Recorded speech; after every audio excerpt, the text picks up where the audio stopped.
బాపట్ల రాజకీయ వాతావరణాన్ని కుదిపేసిన సంచలన ఘటన వెలుగులోకి వచ్చింది. టీడీపీ ఎమ్మెల్యేకు అత్యంత సన్నిహితుడైన సుబ్రహ్మణ్య గుప్తా యాజమాన్యంలో నడుస్తున్న కోల్డ్ స్టోరేజ్ లో భారీ స్థాయిలో గోమాంసం నిల్వ ఉంచిన విషయం బయటపడింది. డైరెక్టరేట్ ఆఫ్ రెవెన్యూ ఇంటెలిజెన్స్ అధికారులు రహస్య సమాచారంతో దాడి చేసి సుమారు 1,89,000 కిలోల గోమాంసంను స్వాధీనం చేసుకున్నారు. ఈ సీజ్ తర్వాత జిల్లా రాజకీయాల్లో హల్చల్ రేపింది. దర్యాప్తులో అధికారులు గోమాంసం సరఫరా వ్యవస్థ వెనుక ఉన్న అసలు సూత్రధారులను గుర్తించినట్టు సమాచారం. వీరిని పోలీసులు రహస్యంగా విచారిస్తున్నప్పటికీ టీడీపీ నేతల ప్రమేయం బయటపడకుండా చర్యలు తీసుకుంటున్నారని విశ్వసనీయ వర్గాలు చెబుతున్నాయి. గోమాంసం పెద్ద ఎత్తున పట్టుబడడంపై హిందూ ధార్మిక సంస్థలు తీవ్ర ఆగ్రహం వ్యక్తం చేస్తున్నాయి.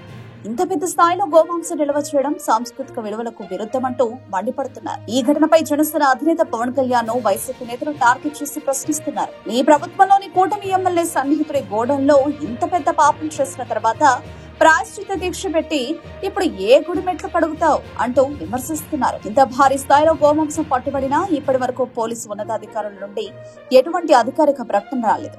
ఇది మరింత అనుమానాలకు తావిస్తోంది. ఈ ఘటనతో బాపట్ల రాజకీయాల్లో కొత్త పూట తిరిగింది.